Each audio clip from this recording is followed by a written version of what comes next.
Hi, I'm talking with Rachel Livingstone, a qualified exercise and physical trainer with women particularly who are pregnant and in their postnatal stages. Thanks, Rachel, for coming to chat. Thank you for asking me. We're going to talk about exercise through pregnancy because there's a lot of myths and old wives' tales out there. So the guidelines are very general if you look them up on the internet. How do you know how does a woman know what's right for them? Exercise in pregnancy is not a black and white issue. Basically, what you need to do is balance your own needs and fitness level with the general guidelines and find out what is right for you. If you think about someone who hasn't exercised since school, a 4-kilometre run is going to feel like a marathon. Yes.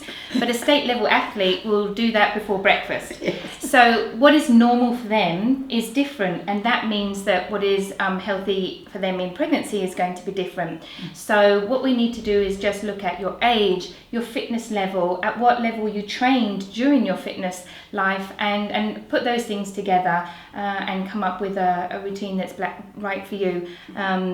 The main thing is that you stay active, and the more that you were active before pregnancy, the more you can be active during pregnancy. Right, so if someone was regularly exercising, will they need to make a lot of changes, or how does that work?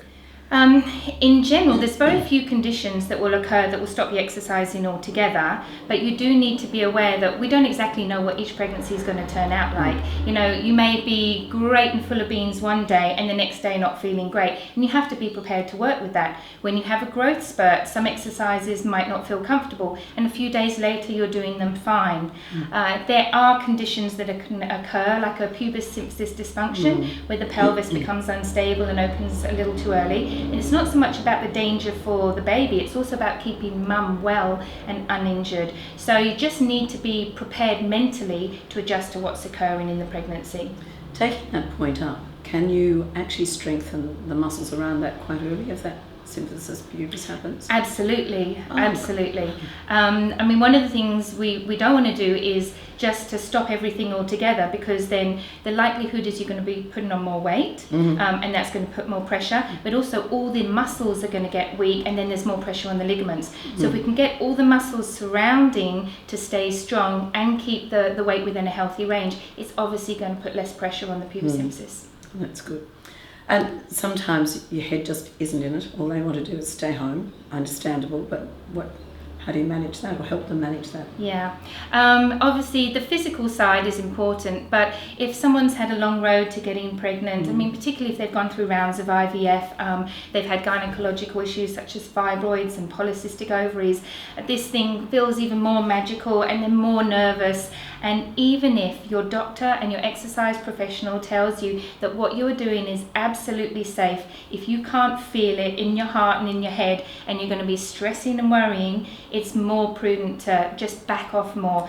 The main thing is to stay a little bit active rather than just trying to do more and worrying.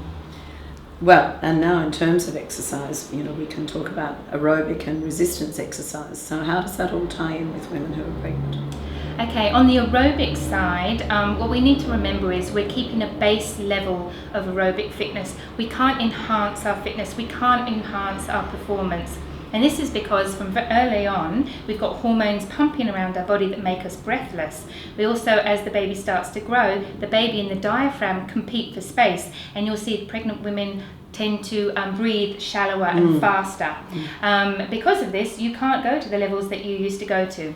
A good thing to think about is your heart rate and what we call the talk test. So as long as your heart is not racing and pumping out of your chest, and you can talk without sounding breathless whilst you're exercising, you're within a healthy range. Oh, that's good. You can use a heart rate monitor, but you need to remember that the heart rate and exercise equation was only ever supposed to be a guideline, and individuals vary, and it's not to be taken as black and white. It's much better to say your heart rate, how it feels, and how you're talking. Which is good. You're listening to yourself rather than depending on a piece of machinery. Other than that, all that can be applied to whether you're walking, aerobics class, cycling, running. It's the same principles applied to the different exercises. Sure. And so resistance exercise, then how does that work? Yeah. Ironically, most people think that resistance exercise is one of the more dangerous forms, but we can adjust everything in resistance exercise. We can adjust your reps, your sets, your weight, how much rest time you have in between, the exercises we give you. In terms of the position, the main thing we need to avoid is the lying flat on the back so that we don't compromise the blood flow to the thoracic cavity. Well, there is a seated, lying or incline version of most exercises you need to do lying down. So all we do is adjust the position. Right. In terms of how much weight you lift, if you think about a scale from 1 to 10, we're operating around the 6 to 7 effort level. Right. So we're working moderately hard, but we're not straining. We're not going to maximum or to failure. Stretching. Often women are worried about stretching. Worried about it's actually the cord. I remember as a midwife that we were told women shouldn't stretch because then the cord might come round and go around the baby's neck. Yes, well, I heard that back in the 1950s, women used to lower their washing lines because of the same reason. I have to tell you that it's more recent than 1950. I knew that. Well, as awful as the true. cord around the baby's neck is, it has nothing to do with stretching.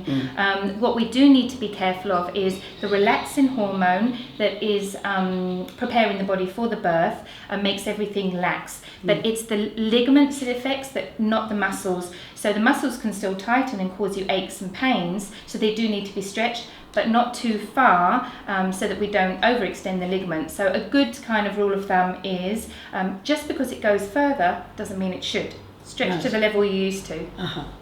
That's great. Well, thank you, Rachel. That's really useful, and I'm sure a lot of girls now will perhaps feel more confident about exercising. Thank you. Thank you.